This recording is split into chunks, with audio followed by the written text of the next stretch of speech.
Bharatiya Janata party का विश्वास जो है कभी भी संगठन की अपेक्षा के विरुद्ध नहीं जाएगा। तीसरी बार जीत कर आएंगे और चूंकि लोगों की सेवा की है, मन से की है, दिल से की है, और जिस तरीके का वातावरण इन 5 सालों में रहा है, कोटा दक्षिण के साथ बहुत बड़ा पक्षपात किया गया।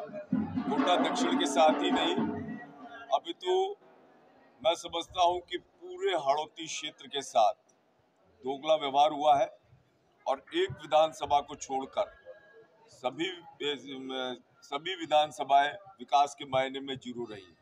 और उससे भी बड़ी दुख की बात यह है कि जो स्थानीय नेता है, जो टिकट मांग रहे हैं, जो कांग्रेस से प्रत्याशी हैं, उन्होंने सिर्फ पद प्राप्त करने की लालसा रखी, लेकिन कभी जनता की मूलभूत समस्याओं को लेकर, परेशानियों को लेकर ना तो गहलोत सरकार को चेताया, न कभी गहलोत को ये जानकारी दी कि कोटा दक्षिण में ना तो नालियां, पटान, सड़कें, पार्क, यूआईटी के द्वारा, नगर निगम के द्वारा भारी पक्षपात किया जा रहा है, कोटा का एयरपोर्ट रोक लिया गया।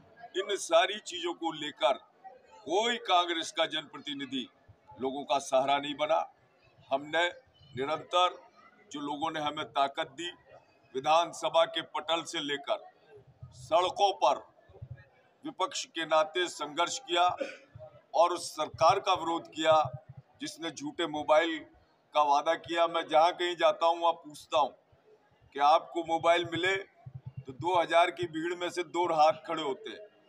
इसी प्रकार बिजली को लेकर मैं पूछता हूं कि आपके लाइट के बिल माफ हुए तो कोई हाथ नहीं जो है खड़ा होता। बिजली के मामले में झूठ बोला, किसानों के मामले में झूठ बोला, युवाओं के पेपर के मामले में, और भ्रष्टाचार की पराकाष्ठा। विधायकों को इतना ज्यादा निरंकुश बना दिया गया कुर्सी बचाने के चक्कर में, उन्होंने खुलकर भ्रष्टाचार किया है।